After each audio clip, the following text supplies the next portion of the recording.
इस वक्त हम आर्कटिक के सूरज की तलाश में निकले हुए हैं। जी हाँ, ये वही सूरज है जो 2 महीने के बाद अपना चेहरा दिखाता है। इस सूरज की तलाश में हम वाशिंगटन डीसी से चले थे और अमेरिका के शहर सिएटल जा पहुंचे। वहां से हम अलास्का की जानिब रवाना हुए और एंकरेज के मुकाम पर पहुंचकर अलास्कन एयरलाइंस की फ्लाइट 145 में सवार हो गए।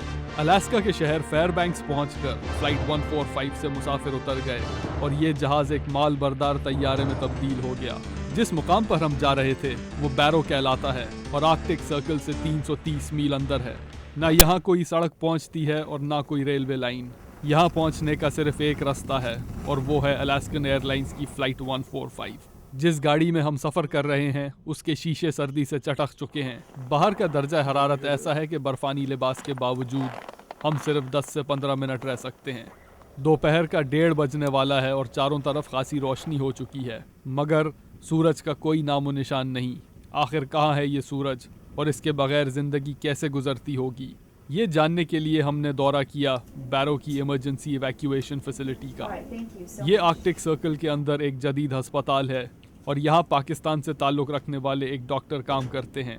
इनका नाम है डॉक्टर जाकिर हुसैन। हमने इनसे पूछा कि जिस जगह सूरज 2 महीने के बाद निकलता है वहाँ ये नमाज और रोज़े की पाबंदी कैसे करते हैं। रमज़ान जो है वो वाकई वेरी डिफ़िकल्ट। इसमें तकरीबन 24 आवर जो है वो डे था। चंद घंटों के लिए सूरज गुरूब होता था। तो रिकमेंडेशन तो ये है कि क्लोजेस्ट सिटी जिस तरह सिएटल है या एंकरेज उसको फॉलो करें।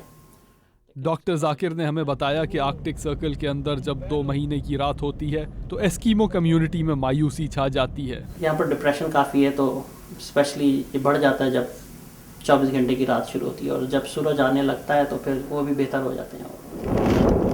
हमारी गाड़ी से जो बर्फानी रेगिस्तान नज़र आ रहा है वो दरअसल समंदर है जो जम चुका है। जी हाँ, यही है वो आर्कटिक ओशन जो सर्दियों में जमकर एक मैदान जैसा हो जाता है।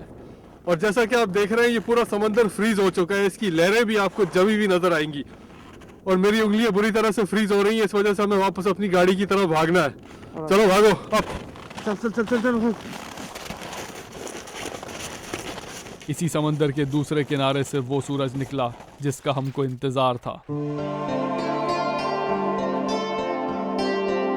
2 महीने बाद निकलने वाले सूरज को खुशामदेद कहने के लिए एस्कीमो कबाइली अपनी स्नोमोबाइल्स पर निकल आए, मगर वो सूरज जो इतने अरसे के बाद निकला था सिर्फ 1 घंटे के बाद गुरूब हो गया।